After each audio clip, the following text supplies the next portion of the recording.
High, নমস্কার সকলে। আশা করছি খুব ভালো আছে। আমি ঘুরতে এসেছি মার বাড়িতে। আর মার বাড়ির মধ্যে আমি এখানে কি খাচ্ছি, কারণ খাওয়া দাওয়াটা তো আমার কাছে একটা অনেক বড় ব্যাপার। এই দেখো, আজই দুপুরবেলা কি খাচ্ছি সেটা তোমাদের সামনে দেখানোর জন্য চলে এসেছি। এক থালা ভাত নিয়ে, আলু ভাজা নিয়ে, আর উচ্ছে আলু সর্ষে নিয়ে। তার সঙ্গে আছে এই যে প্রথমেই দেখছিলে একটা চিকেনের কি করছিল আমার মা। তো সেই চিকেনের 2টো পিস আমাকে দিয়েছে, চিকেন তন্দুরি। ঠিক আছে, সেটা 2টো পিস দিয়েছে, স্যালাড দিয়েছে। আর ওখানেও বেশ কিছু মানে প্লেটটাতেও বেশ কিছু আলু ভাজা দিয়ে রেখেছে। যেহেতু আমি আলু ভাজা পছন্দ করি, বেশ করে আলু ভাজা খাওয়াচ্ছে আমাকে। যাই হোক, একটু ভাত কমিয়ে রাখি, কারণ আমি এত ভাত খেতে পারি না।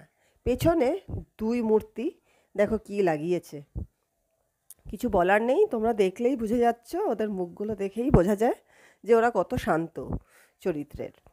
আর কমেন্ট বক্সে জানিও তোমাদের কেমন লাগছে আমার এই ব্লগটা। তাহলে খুব খিদে পেয়ে গেছে, খাওয়াটা আরম্ভ করি। মাখছি উচ্ছে আলু সর্ষে দিয়ে। এটা আমার খেতে খুব ভালো লাগে, তাই যতবার মার এখানে থাকতে আসি মা করে দেয়। এই দেখো, আর পরিমাণটা এতটা দেয় যে আমার পেটটা, মানে আমি পুরো যে আমি অন্য জিনিসগুলো যে খাবো সেটার আর জায়গা থাকে না, এতটা পরিমাণে সব সবজিগুলো দেবে। প্রচণ্ড রাগ ওঠে। আচ্ছা, যাই হোক, গল্প করতে করতে বলে রাখি, তোমাদের যদি ভালো লেগে থাকে আমার এই খাওয়া দাওয়ার এপিসোডটা, তাহলে অবশ্যই একটা লাইক করে দিও। কিন্তু তোমরা কিন্তু পরে লাইক করতে ভুলে যাও, একটা লাইক করে দিও। আর পারলে একটু কমেন্ট করে জানাও তোমরা কে কী খাচ্ছ আজকে দুপুরবেলায়। আবার গল্পও করছি। আচ্ছা, এই যে আমি মার সঙ্গে কি গল্প করছিলাম, এটা হচ্ছে আমার রেকর্ডিংয়ে ছিল, কিন্তু রেকর্ডিংটা আমি দিতে পারলাম না, কারণ আমি ওই যে দেখিয়ে দিলাম 2 পুত্র। আচ্ছা, তার আগে বলি কি দেখাচ্ছি আমি। দেখো, আজকে দুপুরবেলায় মা যেটা দিয়ে যাচ্ছে এটা হচ্ছে খাসি মাংস নয়, একদম খাসির মাংস নয়। গরিব মানুষ,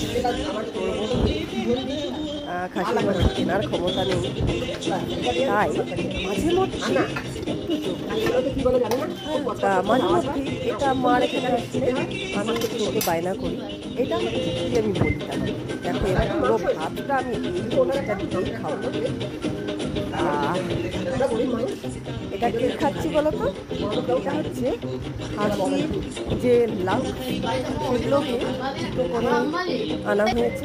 তারপরে ওর যে রকগুলো হয়, বেশ কচকচ আওয়াজ হয়, খেতে ভালো লাগে আমার। আর চর্বি থাকে এই জিনিসটার মধ্যে, বেশ ভালো লাগে। আর কষিয়ে ঝাল করে একটু তেল বেশি দিয়ে রান্না করে, তোমাদের বলবো, আমি দেখছি আর মুখ দিয়ে জল পড়ছে, এত ভালো লাগে।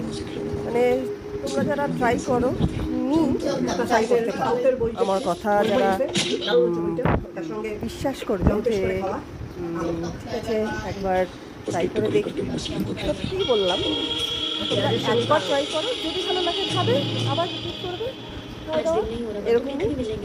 আর যদি না ভালো লাগে আর খাবে না, কোনো দিকে কিনবে না, সত্যি ভালো লাগে।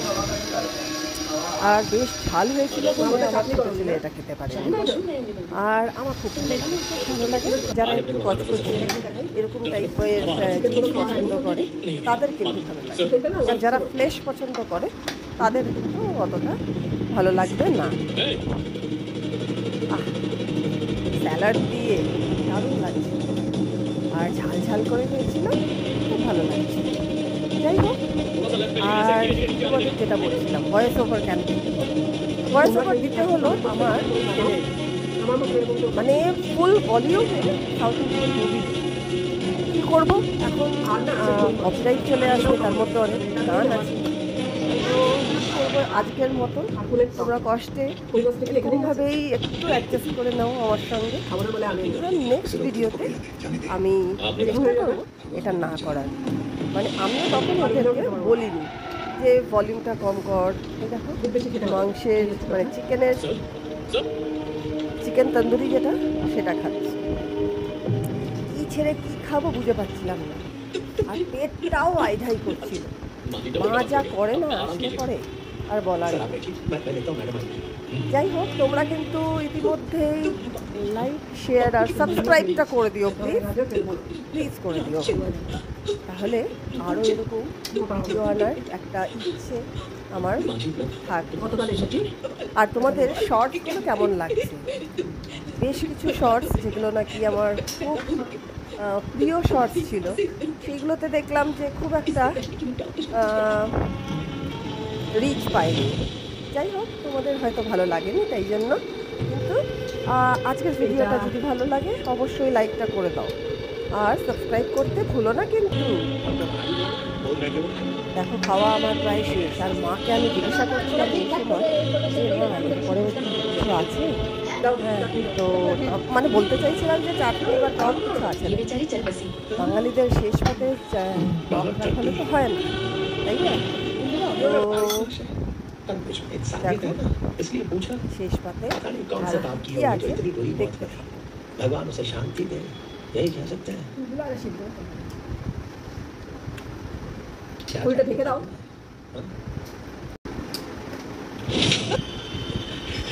बचपन से आपके झूठ के तमाशे देख देख कर थक गया हूं मैं, लेकिन आप झूठ बोलते बोलते आज तक नहीं थके। अच्छा बेटा किराए का क्या?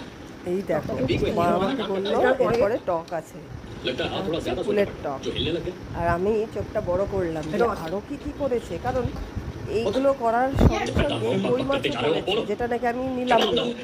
কই মাছ রাতের বেলায় খাবো বলে তার মধ্যে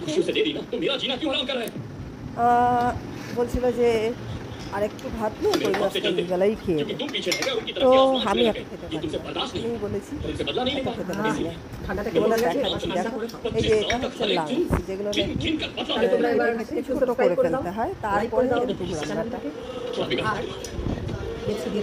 টেস্টি হয়, ভীষণ টেস্টি হয়। তোমরা একবার